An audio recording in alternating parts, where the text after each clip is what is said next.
good? It's Aisha, the Indiana Blind Girl, and today I'm going to be talking about a couple things a lot of people have been asking me on my YouTube shorts specifically. The comment that I'm about to show, the person did edit what they said to make it sound better after they read everybody else's comments, but this is the reason why I'm creating this video for people like this who feel entitled to know more information about me. M_lies. Bullet, to Diego edited. I don't know you, and it's always fine to not say anything, as it's personal.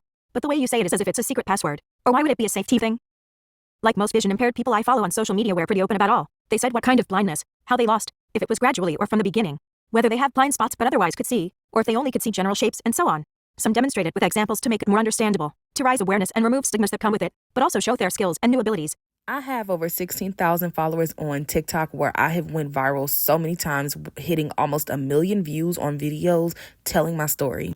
On my YouTube channel itself, when you click on it, the first video that you will see is a video called Am I Lying About Being Blind? If you go to my videos and also go to my most popular, you will see I did part 1 and part 2 of how I went blind in general. I also had Bosma, a rehabilitation center here in Indiana, basically do a whole little 2-minute documentary about my story as well. Oh, they mad cause I keep making bops.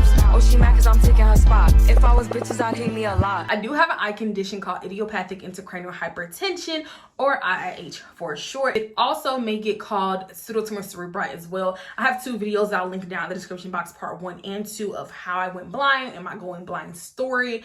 So yeah, there's that, right? I do have vision more in one eye than the other, so there is that as well. The question that came up a lot on my YouTube channel this week was, you know, why do I not go in depth on what I can and cannot see on social media? And these are my reasonings. First things first.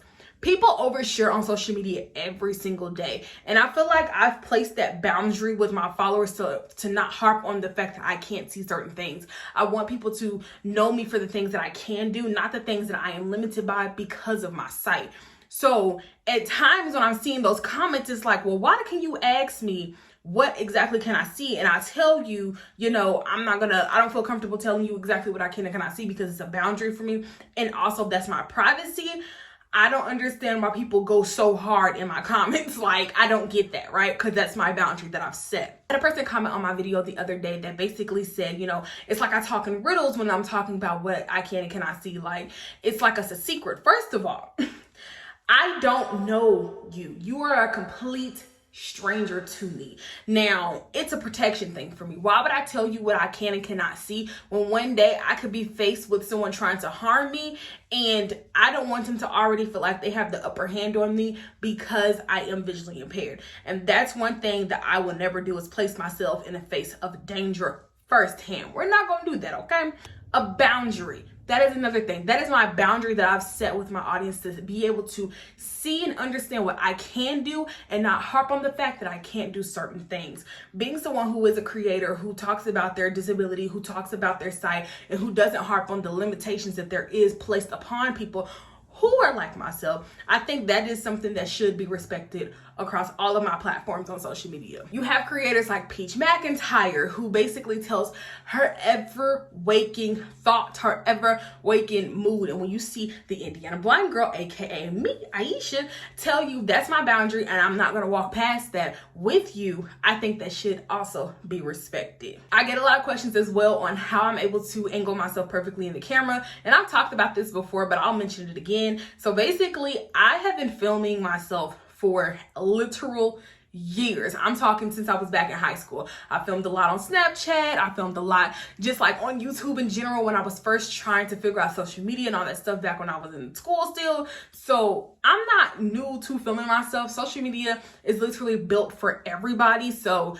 I've just made adjustments to how I do things. Yes, I also do edit my own videos. That's something that I have seen a couple of people ask, like, oh, I like your edits. Oh, I like how you did this in a video. And I edit my videos. Any video that you've seen me do on social media, it was all done by this one right here in this video. I have taught myself how to edit in iMovie, which I was a pro at, I have to say so myself. But when CapCut became a thing and it was created, I navigated over to CapCut, and that's what I solely use as far as, you know, filming and things and editing. Well, as far as editing, that's what I use. And as far as filming, I have an iPhone 12 Pro Max that I film on. So I don't have this fancy, you know, equipment or nothing like that. I don't have a camera crew. Sometimes my husband do film me, but normally if it looks like I'm sitting up on a tripod, y'all, it's on a tripod like that. Like right now, y'all are sitting up on a tripod. I do social media to teach people things that I can do and letting them understand and know there's no limitations unless I place myself in front of something where I need to then adjust.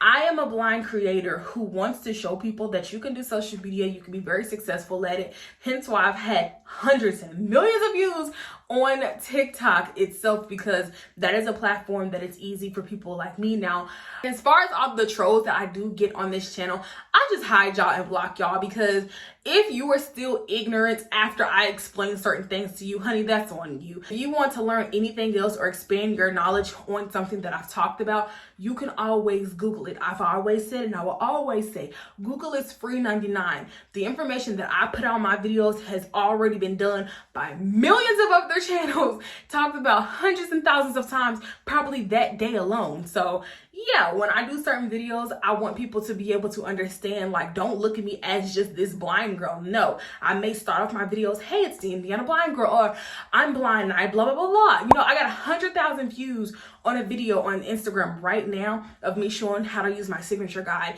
And I literally only showed that because I got a product in the mail and I said, oh, let me do this review and let's see where it goes. It did amazing on all platforms. So I show you things I can and cannot do, and I don't want someone to sit there and judge me or feel like they have an upper hand on me because I am a low vision creator. I hope that you subscribe, click that bell button, press all so you get all notifications, and like this video for future uploads from me, the Indiana Blind Girl. Bye.